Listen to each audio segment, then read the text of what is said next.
Hello, everybody, and welcome to October of 2022. I am so excited to talk to you guys today about what's to come and also what's been going on. Obviously, in the last couple of weeks, we just had the beginning of No Man's Sky as well as the return of variety content, both of which are going pretty darn well. No Man's Sky, I guess I can start by talking about that. I have recorded about 7 episodes with anticipation that I will hopefully get some feedback along the way. I didn't want to get too far ahead before I started asking questions of the viewers and getting your guys' input on things that I should be doing with the game because it's kind of open-ended. I'm obviously going into it mostly blind, aside from doing a little bit of cursory research into the game's mechanics, and I just wanted to kind of see how everybody felt about the game before we went too far. Obviously, I would like to continue the series for a while, but I don't know if I want to go the distance with it and try to do a bunch of side stuff, or if we should just focus on finishing the main story and being done once that is over. I don't know. We'll see. It's a very interesting game, and I actually am enjoying it a lot more than I expected to, and certainly more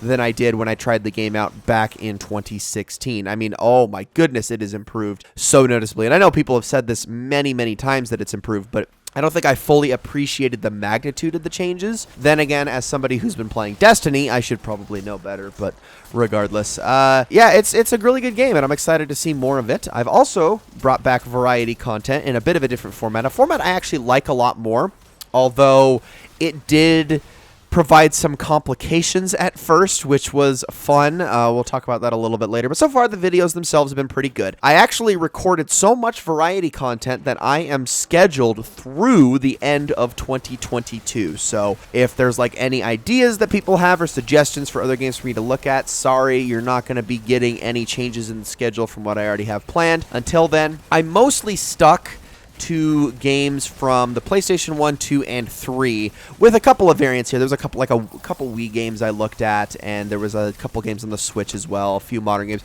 but mostly in that 2000s time period is what I kind of stuck to with a lot of these games that we're going to be looking at for the next little while. I'll be branching out and diversifying the consoles and the types of games that we look at a little bit more in future. I would also like to even look at more older games like stuff from the NES and Super Nintendo and Sega Genesis and that whole era as time goes on. I'm not very good at those sorts of games, which is why I'm a little worried about doing it, and plus those will probably end up being shorter videos just because of the nature of those games. It's one thing, you take a 16 to 30 hour open world game, and then when you get a 45-minute first impressions, you feel like you probably should be playing a little bit longer to actually see what you're getting out of it. You play an old retro game that's supposed to be beaten in 4 hours, it's just really hard, and you play about 20 minutes of it and you know what you're in for. That's why I kind of have to be picky and choosy with the lengths of the videos in this variety content to see how things work and how things mesh, but I can't really make any guarantees about how long those are going to be, but for the most part, they're hovering around 45 minutes to an hour. Although there was one game that I've already looked at in particular that ended up being a two-parter because I ended up spending more than 2 hours with the game. And you'll see that once it's going to be coming actually in the next couple of weeks, as a matter of fact. And you'll know exactly what I'm talking about because obviously it's going to be titled Part 1 when the first episode comes out. It's going to be a 2-week one, but that's not going to be a normal thing most of the time. It'll just happen every once in a while depending on how much the game obviously hooks me. So that's all started, and then obviously Fallout 4 is going to be ending. In fact, it has ended by the time you guys have seen this video, because there's no way I'm getting this out before that Fallout 4 finale goes up. And then the new series should be starting this weekend on Saturday, which that is already completely uploaded, and I just have to schedule the thing at the time of recording this video, and we are going to have that running through the end of the year as well. That is Subnautica Below Zero, which is obviously the sequel to the original Subnautica that we looked at the beginning of the year. That was kind of the first Let's Play I launched with in 2022, and now we're looking at Below Zero already because I tend to, whenever I'm doing series, I don't like to spread the sequel out too far from the predecessor most of the time. Like, I did Spyro 2 right after Spyro 1. I didn't wait too long to do Bioshock 2 after Bioshock 1. I didn't wait too long to do Rise of the Tomb Raider after the original Tomb Raider. I did those about as close together as I could possibly get away with. Really, obviously, the exceptions is that I haven't looked at Infinite, Shadow of the Tomb Raider, or Spyro 3, the latter of which is never going to get looked at because of my Activision boycott, but the first two, I'll get around to at some point. It'll happen eventually. It's just going to take a little while. while, but those are on the docket, obviously, among other things. I don't like it, but anyways, my point is I don't like to spread out sequels from the games too much unless there's a legitimate reason to do so, like a story reason or a within the games themselves, like there's a giant separation, a big gap between the two games for some reason or another. In fact, a good example of that is probably going to be when I end up getting around to Pokemon Black and White. There is a 2-year gap between the stories of Black and White and Black and White 2, and I would actually like to be faithful to that because they're sequels in terms of the setting, but they're not really sequels in terms of the characters. Like, there's a few side characters that obviously return in the sequel, but the main protagonists are completely different, and therefore things need to be spread out a little bit. You don't want to really jump right on in after the other because it's not a direct sequel. It's more of a distant sequel, and it's good to, I feel like, treat the Let's Plays in that manner. But back to Subnautica Below Zero, it's not going to be a Let's Play. In fact, I go into the series, you'll probably notice this when we start the series, I go into the series with the intention of not finishing the game. But it turns out that Below Zero is such a short game, I kind of couldn't not finish it. You know what I mean? It's more compact and there's less going on in Below Zero than there is in the original Subnautica, so it just kind of ended up that we just finished the entire thing out. And it's not as comprehensive as the original Subnautica, but part of that is also due to the structure of Below Zero in and of itself. It's still pretty comprehensive, it's just not what I would classify as basically 100% like what I did with the first game. It's not a game that I have as much affinity with as the first game, so I don't feel like I can qualify that as a Let's Play, but for all intents and purposes, it basically is. We finish out the entire game. It's going to be a good series, I think, a very interesting one to look at, and as a game in and of itself, I think it's very interesting to look at because if you don't know about the two, the first Subnautica is generally regarded as one of the greatest survival games of all time. Not survival horror, but survival in general. And the sequel does not get the same love. There are some people, some purists of the first game, who absolutely hate the sequel, but I think that's way too harsh.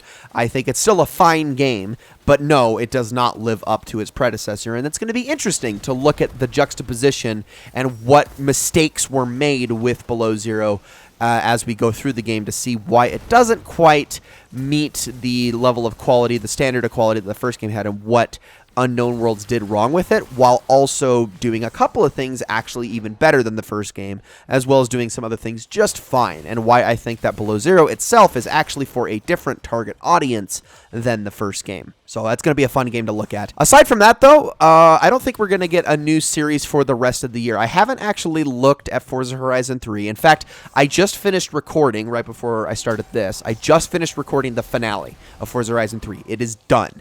But I haven't metered it out yet to see when that finale is going to go up, so I can't say for certainty if the next series, which is going to be Ghost of Tsushima Iki Island, in that time slot.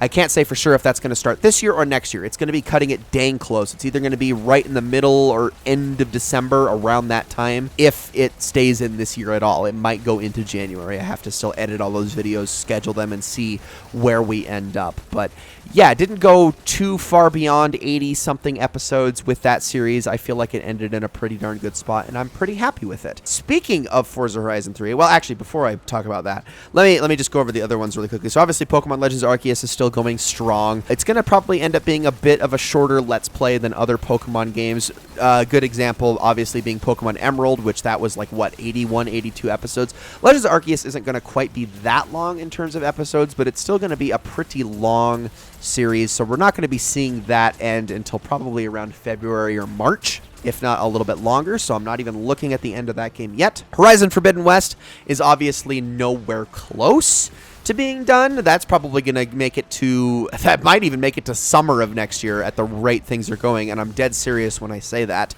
especially if it does end up getting an expansion like Horizon Zero Dawn did with the Frozen Wilds. I don't know if that's going to happen. We will see, but as of right now, it's looking very likely. In fact, I remember reading an article just the other day that Lance Reddick had been called in for some voice work, although there was some other news that came out that might actually contradict that possibility, that speculation that it's going to be an expansion, and we'll talk about that actually later on the video because that's actually an incredibly important topic that I want to discuss today. That'll be our first bit of game industry discussion we've had in a few Let's Talks, which I think will be fun to have. But yeah, obviously Forbidden West, that ain't going to be ending anytime soon. So those are pretty much all the series for the time being. You can look forward to seeing this for the rest of 2022. Forza Horizon 3, oh my gosh, No Man's Sky, Pokemon Legends Arceus, Subnautica Below Zero, and Horizon Forbidden West. Over the next couple of months, I am going to be working specifically on Ghost of Tsushima, Iki Island, Pikmin, Horizon Forbidden West, Pokemon Legends Arceus, variety content, and then even Shadow of the Tomb Raider possibly soon, or at least before the end of the year. And then I also want to start jumping into Pokemon White to get that prepared for when Legends Arceus finally comes to an end, although that'll probably be towards the tail end of all of this. So yeah. Oh wait, there's one more thing in here. Destiny 2.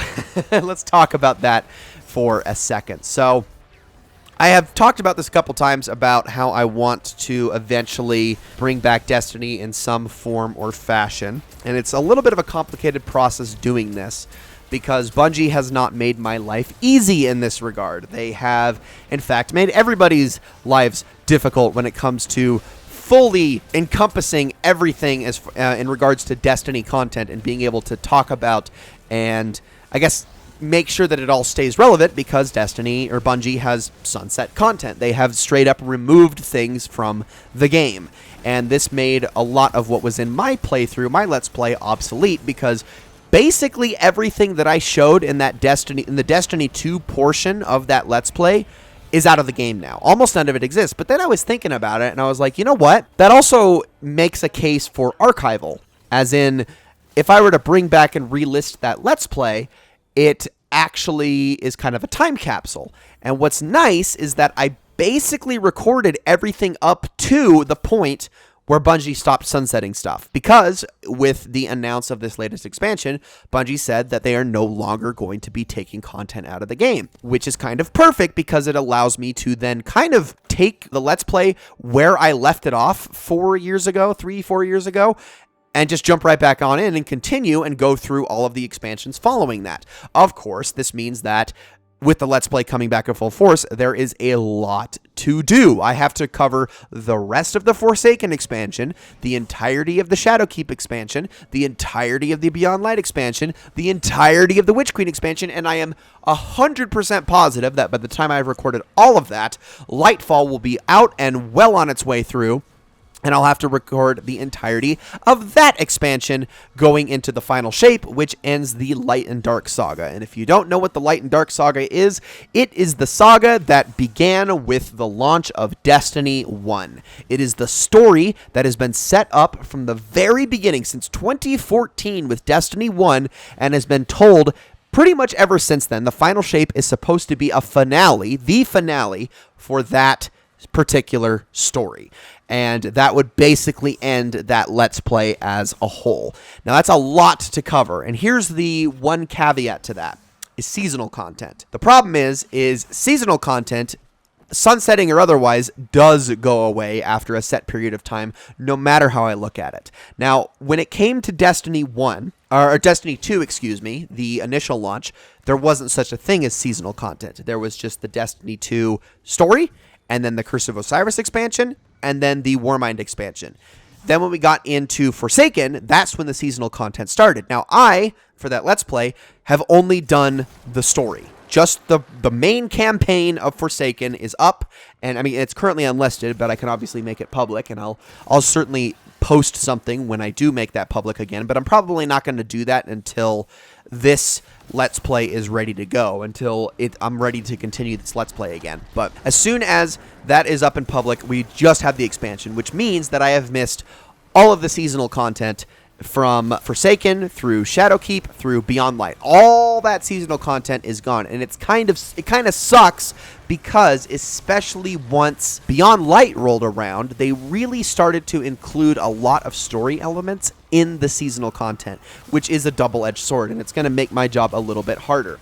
When it came to Forsaken, seasonal content was kind of an aside. It was kind of just a thing to do for more enjoyment, more fun. There was lore attached, certainly, but there wasn't anything that contributed to the main story itself.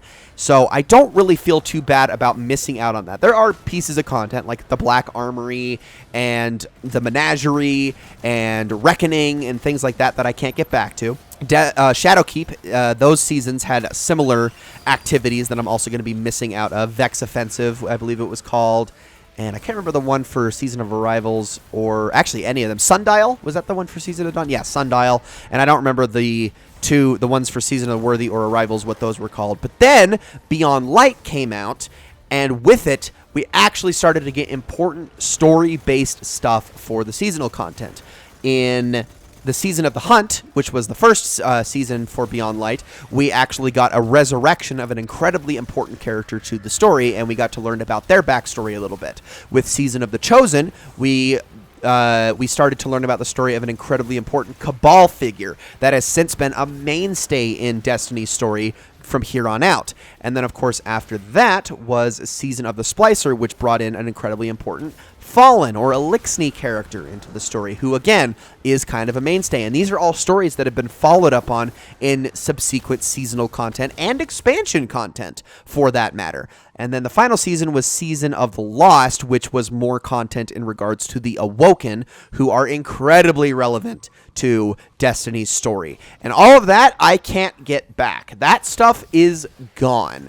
So I'm going to have to find a very creative way of bringing that back, or at least telling the story of what happened in those seasons through various means. The actual activities themselves from those seasons, I'm not too fussed about missing on those. They were repeatable, farmable activities that were meant to be done in groups, that were match-made, that were just tangential to what was going on in the story. Actually, the ones for Season of the Chosen do still technically exist in the game. They're called Battlegrounds, but that is kind of its own beast, and that'll need its own explanation a little bit later on. But even then, you still can't really experience the story in its full, so we're probably going to have to get into a bit of lore discussion once we get to that portion in Destiny's story, so that I can bring that stuff back, because I can still, if I'm fast enough, I can still salvage all of the seasonal content in Witch Queen, because right now all of that stuff is still in the game and it's not being taken out, presumably until Lightfall launches, which means that once I hit a point, I am going to have to get into this Let's Play, and I'm going to have to go through it fast. I got to get through so much content. I'm talking possibly over 100 episodes of content in the span of just a couple of months if I want to catch up, which honestly isn't too dissimilar from how the Let's Play's been in the past.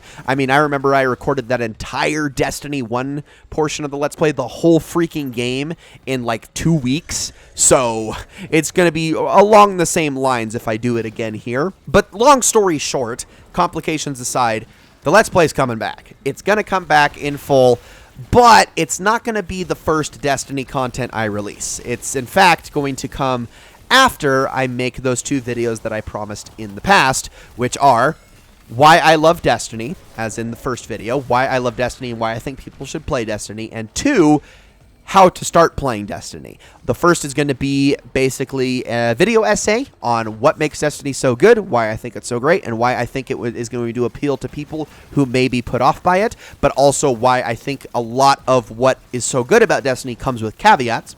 And then the second video is going to be, okay, you want to know about Destiny, here's how you get into the game. This is how you start going about playing the game and what you need to know. And again, what caveats come with trying to get into the game, because there are a couple of boundaries that you have to break if you decide and determine that trying to get into Destiny is absolutely worth it. Because let's face it, it's a live service game. Those same conditions come with getting into a game like Warframe, with getting into a game like Final Fantasy XIV. There are conditions that need to be met. There are things you need to know going in that you have to realize and understand, hey, this game is a little bit of a time sucker like any other live service, and it also does ask a little bit of money from you. So you're going to have to know all of that going in, and I want to be as transparent as possible before you make the ultimate decision to finally jump into the game and see what it's all about.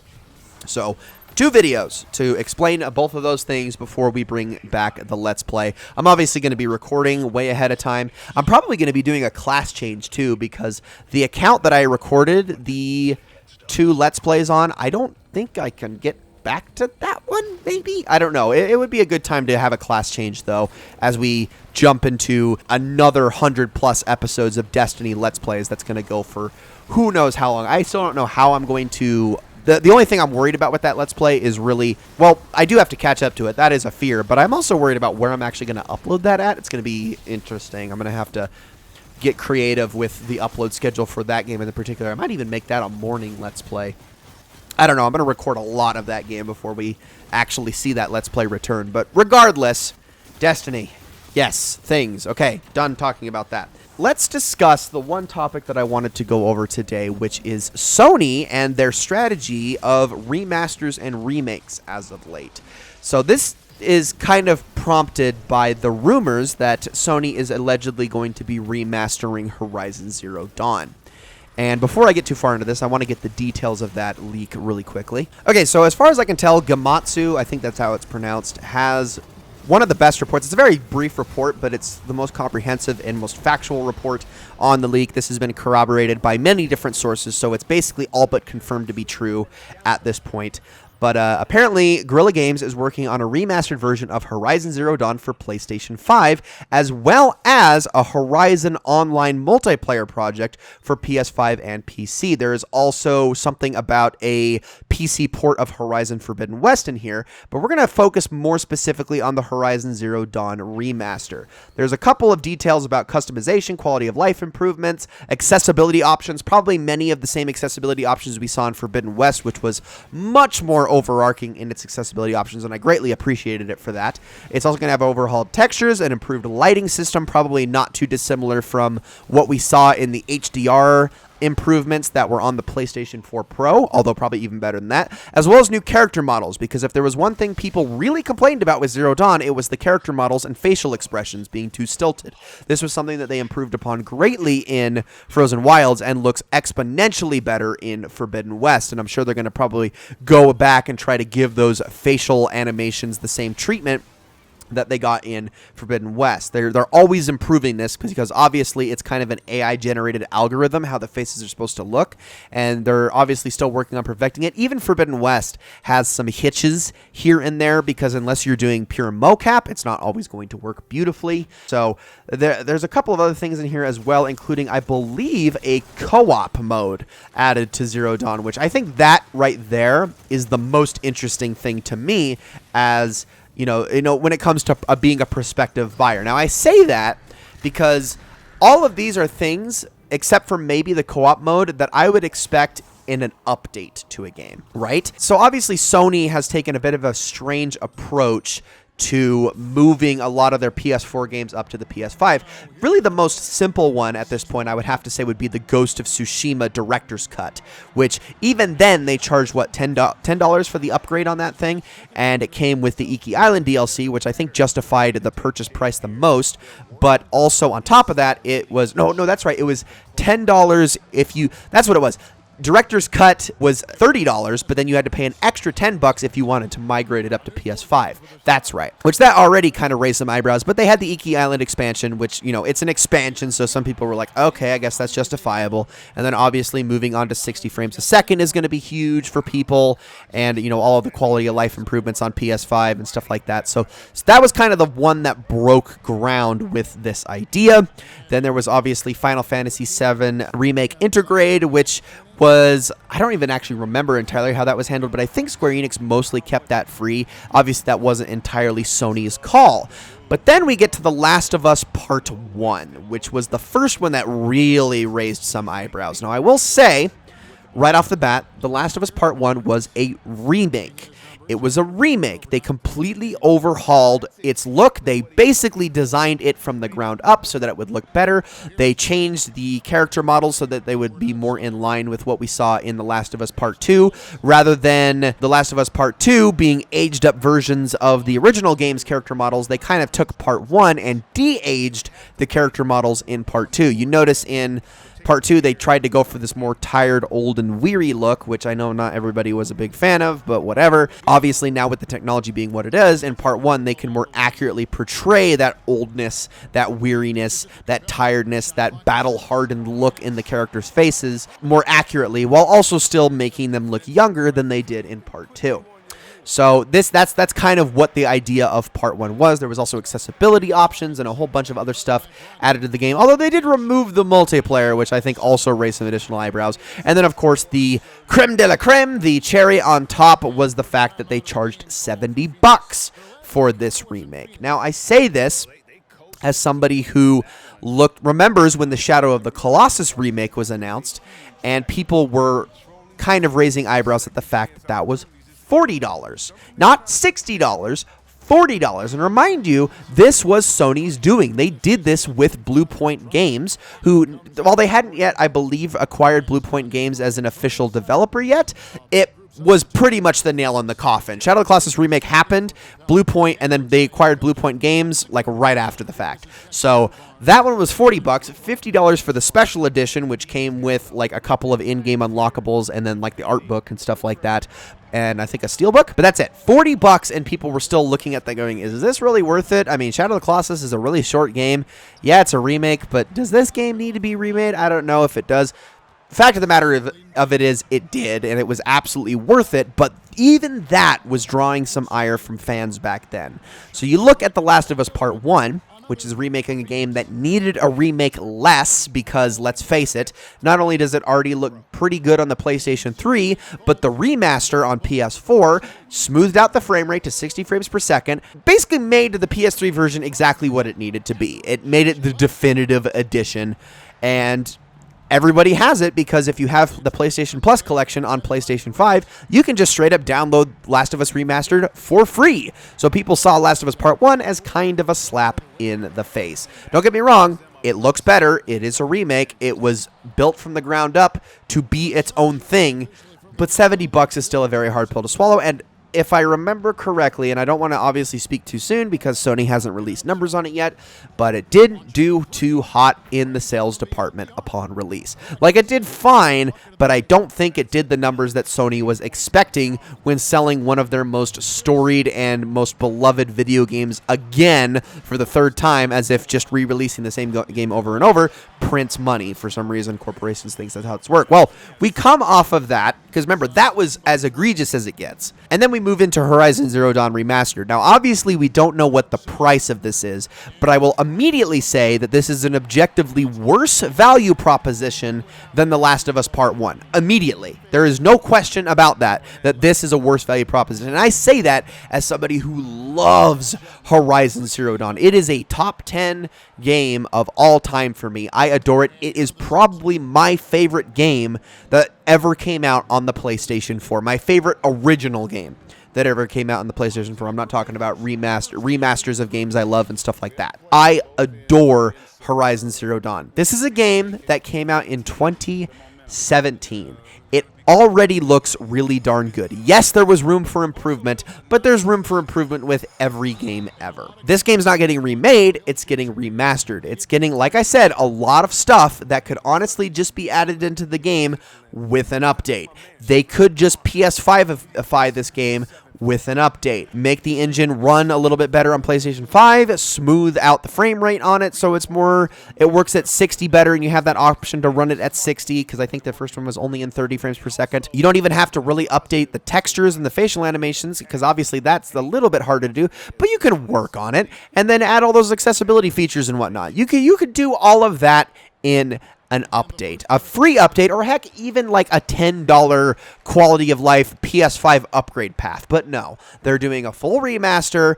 The co-op is probably the most intriguing thing about it, but it's not even new content. It's just a mode. All right. In my opinion, if they charge any more than $20 for this, it's too much. I think $20 for a new mode, a visual upgrade, and some accessibility options is fine. But if they go to 30 or 40, that's absurd. If they do what people think they're going to do and charge $70 for this, they are out of their fucking minds. And I really hope that Sony is not that stupid, because let's face it, Horizon has already been shot in the foot enough, and I'm really getting kind of sick of this happening. They already released Zero Dawn way too close to the release of Breath of the Wild, and that caused a lot of ire against the game for some reason. It was just fanboy wars because people are idiots and think that the success of the games is mutually exclusive for some reason when it never was. It's not like the two games were an attack on each other. They weren't. They were just open world games that happened to release 2 weeks apart. But let's make it a fanboy war because we're idiots. So that happened, and then of course Forbidden West released only a week before Elden Ring, the biggest game of 2022, which again, Forbidden West is a fantastic game, but when you're released right before the biggest game of 2022, it's another kick in the teeth. I'm really getting tired of Horizon getting the short end of the stick just because of poor timing, and if Sony is going to kick this thing's leg out before it even has a chance to get its footing again, I'm going to be getting a little upset because these games deserve better. They absolutely do. People don't understand. Like, there are people, I get that, I get it. These games are not for everybody. It's totally understandable. In a lot of ways, yes, they are very similar to a lot of open world games. I just think they do things so much better, and I think they deserve so much more success than a lot of the bog standard open world games out there. They certainly deserve more success than anything Ubisoft's putting out these days. Oh my goodness, are you kidding me? They're so much better. They're so much more well thought out, so much more well written, so much better at the world building than anything Ubisoft has ever done. Even their absolute best Far Cry game, which we all know is Far Cry 5, well, and Far Cry 3 Blood Dragon, even those games do not hold a candle to the storytelling, to the presentation, and to the gameplay present in the Horizon Zero and Horizon Forbidden West series. And I really just want them to succeed, and I really hope that this remaster is not handled with absolute stupidity. Sony, for some reason, seems to be on the warpath when it comes to remasters and remakes all of a sudden. They don't want to invest in original IPs like they were so heavily last generation, and they're starting to really shirk away from that and just work on bringing back their classics and remastering those instead, which it's like, okay, I guess it's all right. But if you're going to do this, you probably should start working on the more forgotten games. Remaster Sly Cooper or something. Remaster some of the Ratchet and Clank games. Remaster, and I get that Insomniac, well, Insomniac is Sony exclusive now. But things like that. Let's work on some older games. Eco, for crying out loud. Why did Shadow of the Colossus get the remake treatment, but not Eco? Eco needs it far more than Shadow of the Colossus needs it. That game is so ancient at this point, and people don't understand that, like, 75% of all indie games ever made, all indie puzzle platformers ever made, take direct inspiration from that. They need to see where it all began. That game is so much more important to the history of video games than people realize. They don't get it that so many developers were inspired to do what they do after playing Eco. In fact, it had a much greater impact in that regard than Shadow of the Colossus did. Shadow of the Colossus had a bigger impact on players. It had a more cultural impact. But Eco had an extremely huge impact on developers in general because a lot of people saw that and realized what can be done with video games that had never been done before. And we need to know about that. Why is that game not getting a remake, but freaking Horizon Zero Dawn, this 5-year-old game, is already getting a remaster? I don't get it. And I know that people will look back at things like The Last of Us Remastered and say, well, why did that get it? That's because of technical reasons. That's because we were already looking forward to, we had already moved on from the stupid fidelity argument at that point. You have to remember that during the PS3 and the 360 era, for some reason, publishers got it in this headspace, the really stupid headspace, that resolution was more important than frame rate. This was a huge debate back then. Like, raged all over the internet, all across development circles, all across games media. Everyone was having this debate over and over and over again. What's more important, frame rates or resolution? And time and time and time again, people would force it down the publishers' throats. Please prioritize frame rate, but they never freaking did.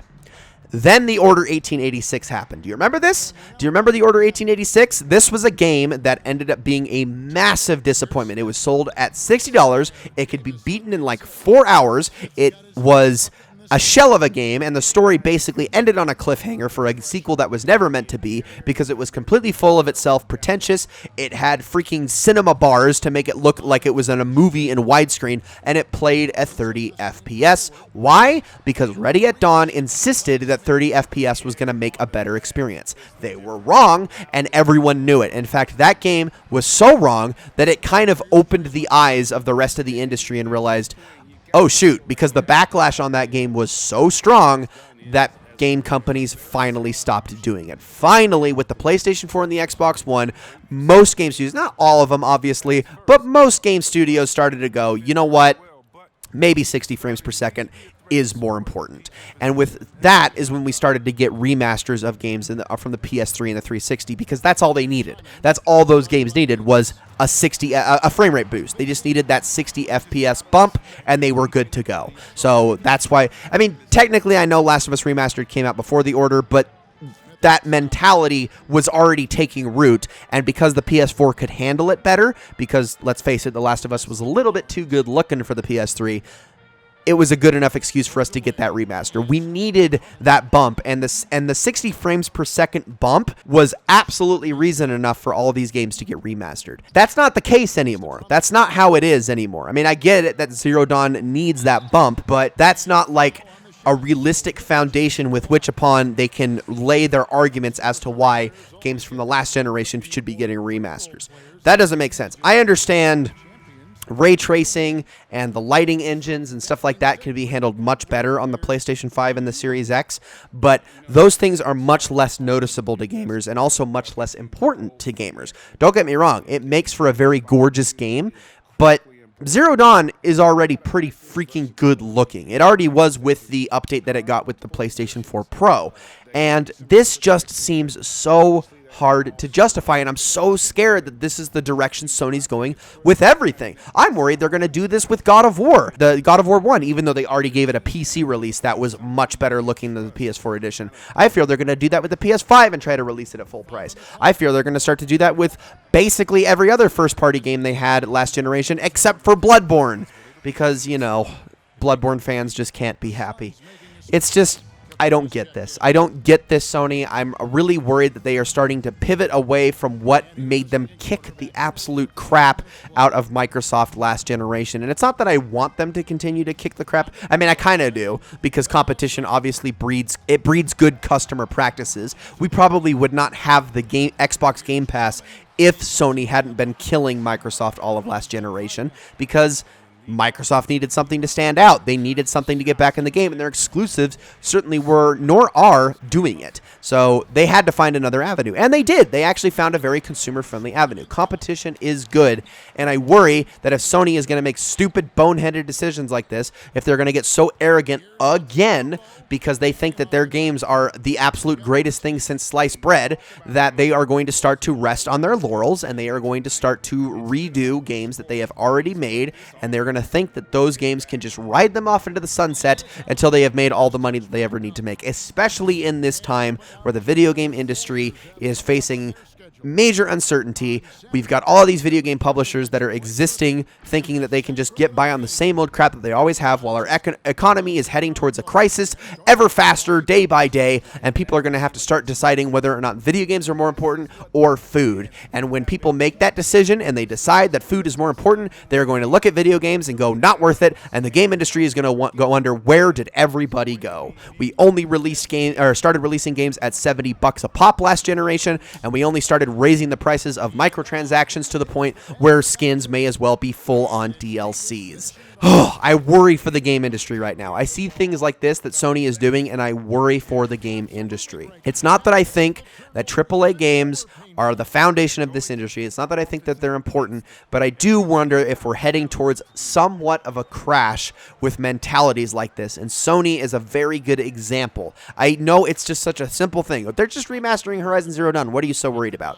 But I'm starting to see a pattern here. This is not the first time this has happened. This is now the third time that this has happened.